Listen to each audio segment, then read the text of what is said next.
Hello दोस्तों, आपका बहुत बहुत स्वागत है मेरे YouTube channel exam crack with Ayush के साथ। और आज की वीडियो में हम पंडित सुंदरलाल शर्मा के जो मुक्त विश्वविद्यालय हैं, जो उसमें परीक्षाएं होने वाली है प्री डीएलएड का और प्री बीएड का, उस पर एक विस्तृत चर्चा करेंगे, जिसके अंतर्गत आज हम लोग कुछ रणनीति के बारे में बात करेंगे। कैसे हम एक प्लानिंग के साथ इस परीक्षा को पास कर सकते हैं और कैसे इसमें अपना एडमिशन ले सकते हैं। तो इन सब चीज़ पर आज हम लोग इस पर विस्तृत चर्चा करेंगे। इसी के अंतर्गत मैंने बहुत सारे स्लाइड्स लेके आए इसके अंतर्गत, जिसमें हम पहले परीक्षाओं को समझेंगे, फिर अपनी रणनीति तय करेंगे कि किस तरह से हम इस परीक्षा को पास कर सकते हैं अच्छे नंबर से। तो चलिए अब आगे बढ़ते हैं। ये कुछ दिशा निर्देश हैं जो आपका सुंदरलाल शर्मा में बताया गया है ऑफिशियल नोटिफिकेशन के अंतर्गत, तो उसको थोड़ा सा ध्यान से देखते हैं। पहला तो ये है कि आप परीक्षा जो प्रवेश पत्र है उसके बारे में है, और फिर समय का ध्यान रखना है कि हमको जो है परीक्षा स्टार्ट होने से 15 मिनट पूर्व ही या फिर 15 से 20 मिनट पूर्व ही हमको अपने जो एग्ज़ाम सेंटर है वहाँ तक पहुँच जाना है। और OMR सीट के लिए भी बताया गया है कि OMR सीट का जब आप भरोगे तो आप 2 कलर का यूज़ कर सकते हो, एक काले कलर का और एक नीले कलर के बॉल पेन से आप उसको भर सकते हो। और गोले को किस तरह से भरना है, अच्छी तरह से भरना है। और जो भी आपको प्रवेश पत्र डाउनलोड करना है या फिर किसी भी प्रकार की जानकारी प्राप्त करनी है, तो आपको किसी अदर सोर्स या किसी अदर वेबसाइट का उपयोग नहीं करना चाहिए। आपको उनका एक ऑफिशियल वेबसाइट है जो यहाँ पे लिखा हुआ है, केवल इन्हीं के द्वारा जानकारी इकट्ठा करें और सही जानकारी प्राप्त करें। प्रवेश पत्र की जो रूपरेखा है, या फिर जो हम ये कह सकते हैं कि परीक्षा में प्रश्न किस प्रकार से बटे हुए हैं, उसके बारे में जानकारी दिया गया है। तो प्रश्न पत्र 2 भागों में बटा हुआ है, अ भाग और ब भाग में। और इन दोनों के अंतर्गत कुल मिला के 100 प्रश्न वस्तुनिष्ठ प्रश्न पूछे जाएंगे। और जो डीएलएड स्तर के जो प्रश्न होंगे वो हायर सेकेंडरी लेवल तक के प्रश्न होंगे, मतलब उस स्तर तक की उनकी कठिनाई स्तर होगी। और अगर आप प्री बीएड का दिला रहे हो तो आपकी जो कठिनाई के जो स्तर है वो ग्रेजुएशन तक से जाता है। और आपको कुल समय मिलेगा 2 घंटा 15 मिनट का, मतलब 135 मिनट का आपको समय मिलेगा 100 प्रश्न हल करने के लिए। खंड ब के बारे में एक विशेष जानकारी ये है कि जो खंड ब है उसके अंतर्गत 3 विषय आएंगे, विज्ञान, गणित और सामाजिक विज्ञान। आप किसी भी बैकग्राउंड से हो, चाहे आप विज्ञान वाले हो, गणित वाले हो, सामाजिक विज्ञान वाले हो, आपको जो भी सेक्शन अच्छा लगता है, तीनों में से किसी भी एक सेक्शन को आप हल कर सकते हो। किसी भी एक सेक्शन मतलब कि आप अगर विज्ञान को सॉल्व करते हो, जो 20 प्रश्न इसमें दिए रहेंगे, तो केवल आपको विज्ञान ही के प्रश्नों को ही सॉल्व करना है और गणित और सामाजिक विज्ञान के प्रश्नों को टच नहीं करना है। अगर आप ऐसे करते हो कि विज्ञान भी बना लिया और कुछ गणित के भी बना दिए, कुछ सामाजिक विज्ञान के भी बना दिए, तो ऐसी स्थिति में जो आपका जो OMR सीट है, जो आपकी जो नंबरिंग है, उसको क्या कर दिया जाएगा, डिस्क्वालीफाई माना जाएगा। तो इसको एक विशेष ध्यान रखें कि तीनों जो सेक्शन है उसमें किसी एक सेक्शन में ही हमको पेपर दिलाना है, दूसरे सेक्शन को बिल्कुल भी टच नहीं करना है, एक भी प्रश्न वहाँ से नहीं छूना है। 80 नंबर का दूसरे तरफ से और 20 नंबर का जो प्रश्न है वो यहाँ खंड ब से। इस प्रकार के ये है, कुछ इस प्रकार से बटा रहेगा।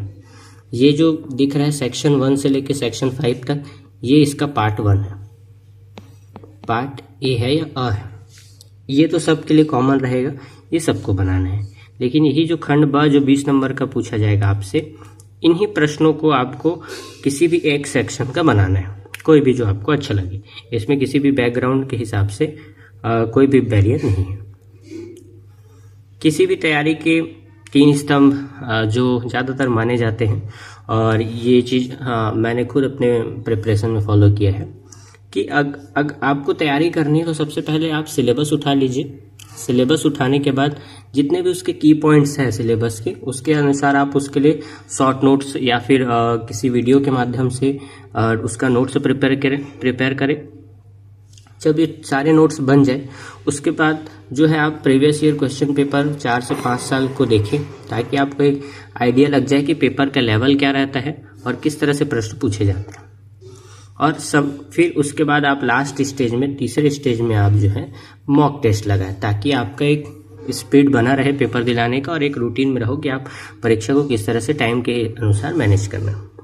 इसमें मैं अपना राय रखूंगा कि आप अगर जब भी मॉक लगाए तो कोशिश करें कि रीजनिंग और जो शिक्षण अभिरुचि वाला पार्ट है उसके लिए ज़्यादा समय बचाए, क्योंकि ये ऐसे सेक्शंस है जिसमें पूरे में पूरे नंबर भी मिल जाते हैं। अगर आपका 20 नंबर का रीजनिंग पूछ रहा है तो अगर आप रीजनिंग को अच्छे से बनाओगे तो 20 में 20 भी पा सकते हो। शिक्षण अभिरुचि भी वैसी है, तो ये बहुत स्कोरिंग वाला चीज़ है, तो इसमें जल्दबाजी करके नंबर कटवाना जो है अच्छी बात नहीं है, जो आपके रैंक को पीछे कर सकता है। तो इसलिए आप इस पर विशेष ध्यान देंगे। तो ये 3 रूपों में बटा हुआ।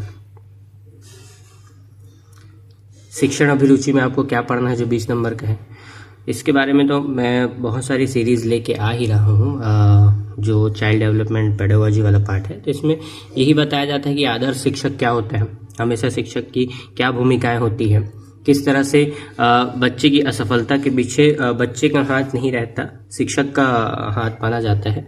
तो इन सब चीज़ों में छात्र हित में हम क्या कर सकते हैं, विद्यालय प्रबंधन, शिक्षण विधियों, ये सब चीज़ पर हमको विशेष ध्यान देना है, क्योंकि इसी से रिलेटेड ज़्यादातर प्रश्न पूछे जाते हैं। उसी प्रकार रीजनिंग में ज़्यादातर जो प्रश्न पूछे जाएंगे किससे, कोडिंग डिकोडिंग से। जब आप प्रीवियस ईयर देखोगे तो आपको पता चलेगा। रक्त संबंध से, है ना, जिसमें बहुत सारे बता देंगे कि ये इसके मामा है, इसके चाचा है, तो बताओ ये कौन है। इस तरह के प्रश्न पूछे जाएंगे। श्रृंखला वाले प्रश्न तो हमेशा पूछे ही जाते हैं, जिसमें बहुत सारे पैटर्न्स होते हैं, उसको समझना पड़ता है। तो इन सेक्शंस पर भी हमको अच्छे से अपना कमांड लेके चलना है रीजनिंग वाले सेक्शन में। तो इन टॉपिक्स पर विशेष ध्यान दीजिएगा, जिसको मैं यहाँ पे बताया हूँ। भाषा बोध की बात करें तो इस भाषा बोध में हिंदी भी आता है, इंग्लिश भी आता है। दोनों में 10-10 नंबर है, इस पे भी 10 नंबर, इसमें भी 10 नंबर है। हिंदी में वही आपका संधि, समास, काल, मुहावरे, ये सब इस प्रकार के प्रश्न पूछेंगे। जबकि आपका इंग्लिश वाला जो सेक्शन है उसमें बेसिक ग्रामर पूछेगा, टेंस पूछेगा, सिनोनिम्स पूछेगा, एंटोनिम्स पूछेगा। और साथ ही साथ 1 से 2 प्रश्न जो है आजकल अनसीन पैसेज या अपठित गद्यांश से देखने को मिल रहे हैं, तो इस पर भी थोड़ा सा अच्छे से ध्यान दे सकते हैं और इसमें पूरी तरह से मार्क्स हम ले सकते हैं। हम अपनी तैयारी को भी जैसे कि एक सैंपल मैं बता रहा हूँ कि आप इस तैयारी को जैसे 30 दिन में अगर हमको कंप्लीट करना है, वैसे तो हमको इसकी तैयारी अभी से करना है। ये 30 दिन का सैंपल बताने के अनुसार मैं ये बताना चाह रहा हूँ कि आप किस तरह से उसकी तैयारी करें। पहले जो है केवल कॉन्सेप्ट बिल्डिंग में और नोट्स मेकिंग में हम अपना समय देंगे। जैसे ही वो हो जाएगा तो बाकी जो सब्जेक्ट है, जैसे कि आपका जीएस वाला सब्जेक्ट है और आपका हिंदी वाला है, आपका इंग्लिश वाला है, ये ऐसे सब्जेक्ट है जिसको एक बार अच्छे से हम लोग पढ़ दिए, फिर हमको हल्का हल्का बस रिवीजन करना पड़ेगा, कुछ नहीं करना पड़ता है, ठीक है। लेकिन जो सेकंड पार्ट है, जो हमारा रीजनिंग वाला और जो शिक्षण अभिरुचि वाला जो पार्ट है, ये ऐसा पार्ट है जिसमें हमको बहुत सारा ज़्यादा क्या चाहिए रहता है, प्रैक्टिस चाहिए रहता है। तो प्रैक्टिस के लिए हम लोग क्या कर सकते हैं कि पहले हम ये जो सब्जेक्ट्स हैं जिसमें केवल एक नोट्स से हम खत्म कर सकते हैं, इनको पहले खत्म कर देंगे। उसके बाद जो रीजनिंग और शिक्षण अभिरुचि है उसके लिए अलग से अपनी तैयारी को आगे बढ़ाते हुए उसमें अभ्यास का बहुत अभ्यास किया जाएगा। उसके बाद जब ये दोनों चीज़ आपका हो जाता है तो फिर आप PYQ हल कर लीजिए, और PYQ हल करने के साथ साथ आप लगातार जो है मॉक टेस्ट भी लगा सकते हैं। तो जब ये 4 स्टेज को आप कंप्लीट कर लेते हो, ये सारे चीज़ों को, इस पैटर्न को फॉलो करते हो, तो आपकी तैयारी निश्चित ही बहुत अच्छे तरीके से आगे बढ़ती है और एक सही डायरेक्शन में आगे बढ़ते हैं। तो ये कर सकते हो आप। आपका इसमें जीएस वाला भी पार्ट है जिसमें शिक्षण एवं सामान्य चेतना नाम है। नाम के लिए तो ये जीएस है, बट इसके आप प्रीवियस ईयर ये देखोगे तो आपको ये पता चलेगा कि इस जीएस से भी ज़्यादातर जो प्रश्न है वो शिक्षा से रिलेटेड ही रहते हैं। शिक्षा से रिलेटेड रहते हैं, कुछ भी शिक्षा से पूछ सकता है कि 2020 के न्यू एजुकेशन पॉलिसी में क्या क्या थे, इन सब चीज़ को जीएस के रूप में पूछ सकता है। तो जीएस तो है, तो हम लोग जीएस सोच के हम लोग को लगता है कि हमको छत्तीसगढ़ पढ़ना है, इंडियन जीएस पढ़ना है, ये भी पढ़ना है, लेकिन इनका ज़्यादा प्रश्न इसमें नहीं पूछा जाता। ज़्यादातर जो प्रश्न है हमारे किससे जुड़े होते हैं, शिक्षा व्यवस्था से जुड़े होते हैं। तो इस पर विशेष ध्यान दें। और ज़्यादा अगर आप जीएस के इतिहास हो गया, भूगोल वगैरह नहीं पढ़े हो तो उसमें अभी ज़्यादा फोकस करना ठीक नहीं रहेगा, क्योंकि उसमें बहुत मेहनत लगेगा। तो इसको आप बिल्कुल अपने प्रिपरेशन के एंड के समय में इसकी तैयारी करें। और इसमें करंट अफेयर्स वगैरह भी बहुत पूछते हैं। तो अगर आप अदर एग्ज़ाम की तैयारी कर रहे हैं तो आपके साथ आपको ये करंट वारंट बन जाएगा। और जो नए एग्जाम की तैयारी नहीं कर रहे हैं उनके लिए ये है कि आप इसको लास्ट में तैयार करो। कुछ गलतियां जिससे हम लोग बच सकते हैं। पहला गलती ये है, गलती से बच सकते हैं कि इसमें कोई नेगेटिव मार्किंग नहीं है। तो नेगेटिव मार्किंग नहीं, इसका मतलब कि हम पूरे 100 क्वेश्चन को क्या करके आएंगे, अटेम्प्ट करके आएंगे, बिल्कुल भी एक भी प्रश्न नहीं छोड़ेंगे। दूसरा इसमें इंपॉर्टेंट चीज़ ये है कि हमको जो विषय चयन करेंगे, जिसमें हम शुरू में भी बात किए, तो किसी भी तीनों सब्जेक्ट में से किसी भी एक सब्जेक्ट को हमको क्या करना है, सॉल्व करना है। किसी भी 2 सब्जेक्ट को अगर हम सॉल्व करते हैं तो हमारा जो पेपर है वो क्या हो जाएगा, डिस्क्वालीफाई हो जाएगा। समय का प्रबंधन बहुत अच्छे से करना है। इसके लिए आप जो है लगातार मॉक टेस्ट लगाओ।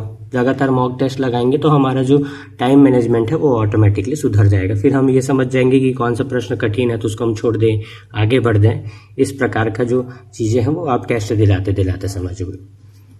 इसमें हमको हिंदी और इंग्लिश पार्ट को बिल्कुल भी नज़रअंदाज नहीं करना है कि ये सरल है तो इसमें हम ज़्यादा ध्यान नहीं दे रहे हैं, क्योंकि यही सब सब्जेक्ट है जो छोटे छोटे वो क्या करते हैं, आपके रैंक डिसाइड करते हैं। और हमको पता है कि अगर डीएलएड हम करना चाहते हैं तो हमारा 2400 सीट ही है। तो और अगर आप व्यापम वाला पेपर दिलाते हैं तो उसमें बहुत सारे सीट होते हैं, इसमें बहुत मिनिमम सीट है सुंदरलाल शर्मा में, और इसीलिए कट ऑफ भी बहुत ज़्यादा जा रहा है। तो हम किसी भी सेक्शन को हल्के में नहीं ले सकते। तो बस आज के लिए बस इतना ही था। ये एक ओवरव्यू मैं बताया आपको इस एग्ज़ाम के बारे में, और मैं ये समझता हूँ कि इस वीडियो के बाद आपको ये पूरा ओवरव्यू समझ में आ गया होगा कि इस परीक्षा में क्या क्या चीज़ है जो हमको करने हैं और क्या क्या चीज़ें जो हमको नहीं करनी है। इन सब चीज़ को ध्यान में रखते हुए आप अपनी पढ़ाई को बहुत अच्छे से जारी रख सकते हैं। आगे वाले सीरीज़ में हम पूरे प्रीवियस ईयर कंप्लीट कराएंगे।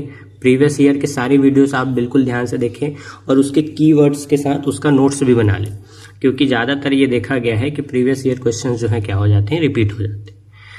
तो आज के वीडियो के लिए बस इतना ही। और अगर आप इस प्रिपरेशन को और अच्छे से करना चाहते हैं तो आप मेरे चैनल के साथ जुड़ सकते हो और अपने दोस्तों के साथ भी इसको शेयर कर सकते हैं जो इस एग्ज़ाम को दिलाने वाले हैं। तो आज की वीडियो के लिए बस इतना ही। बहुत बहुत धन्यवाद।